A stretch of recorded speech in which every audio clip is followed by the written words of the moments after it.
looking at section 6, we're going to be using squeeze theorem to prove that the limit as x approaches 0 of 3x squared sine over x squared equals 0, right? So we first look at the inside here.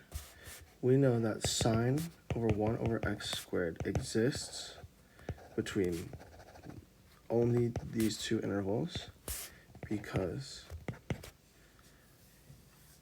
if you put any of those intervals in, that's going to be within the domain of the function, right? So, knowing this, we can assume that the entire function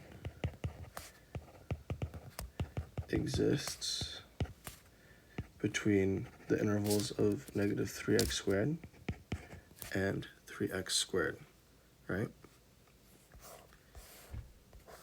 So, if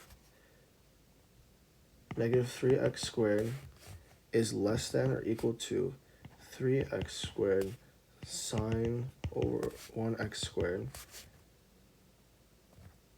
and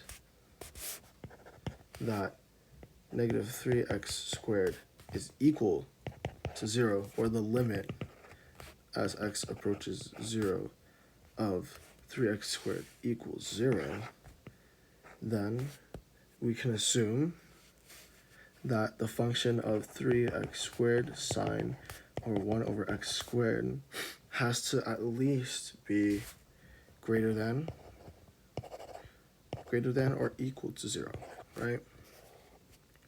Now, we can look at the same thing for 3x squared.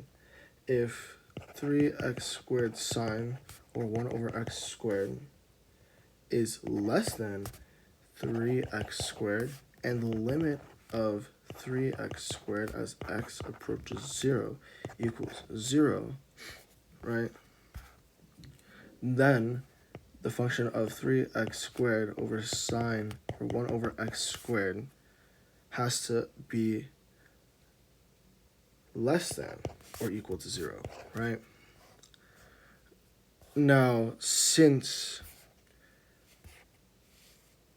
3x squared sine 1 over x squared exists in between, now we know that it exists in between 0 and 0. There's like nowhere else to move. So that means that the limit as x approaches 0 for the function of 3x squared sine over 1x squared, this then has to equal 0, proven by squeeze theorem. Basically, if they're both converging to 0 and the function's in between them, it's going to be 0.